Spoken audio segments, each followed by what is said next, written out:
क्या आपका घर एक सेफ स्पेस है या नहीं? नेशनल असेंबली में पास होने वाला domestic violence prevention and protection bill 2025 एक सिंपल सवाल उठाता है। घर के अंदर होने वाले वायलेंस को लॉ फाइनली किस तरह टैकल करेगा? Let's break it down. ये नया बिल सबके लिए है। Women, man, transgender, children, elderly, anyone जो डोमेस्टिक रिलेशनशिप में अब्यूज फेस करे। इस बिल के अंदर डोमेस्टिक वायलेंस का मतलब सिर्फ फिजिकल वायलेंस या नुकसान पहुंचाना नहीं, इसमें शामिल है इमोशनल, साइकोलॉजिकल, सेक्सुअल और इकोनॉमिक अब्यूज भी। यानी कि constant insults, obsessive jealousy, privacy invasion, financial control, stalking, harassment और इवन फोर्स कोहैबिटेशन। पनिशमेंट 6 महीने से लेकर 3 साल तक की जेल प्लस 1 लाख तक जुर्माना, जिसमें से कम 20,000 सीधा विक्टिम को दिया जाएगा। कोर्ट्स प्रोटेक्शन ऑर्डर्स भी इशू कर सकती हैं, जिसमें अक्यूज को विक्टिम से दूर रहना, घर से निकलना या कांटेक्ट करने से रोकना शामिल है। अगर अक्यूज विक्टिम का सामान वापस नहीं करता, court can force them to return it.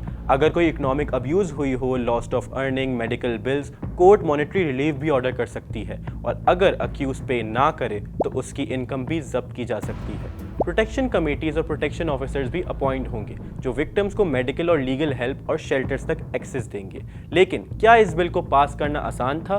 बिल्कुल नहीं। क्या ये बिल पूरे मुल्क में लागू होगा?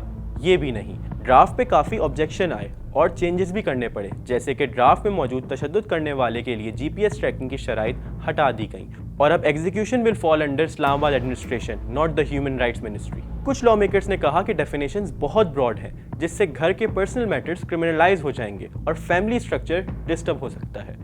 और एज यूजुअल एक आर्ग्यूमेंट वो भी आया, इस्लामिक वैल्यूज़ का ख्याल नहीं रखा गया। JUIF ने कहा है कि सेनेट में पेश होने से पहले ये बिल इस्लामी नजरियाती कौंसिल में ले जाया जाए, लेकिन सपोर्टर्स का कहना है कि डोमेस्टिक वायलेंस पर्सनल मैटर नहीं है, पब्लिक क्राइम है और लॉ को इंक्लूसिव, जेंडर न्यूट्रल और विक्टिम सेंटर्ड होना चाहिए।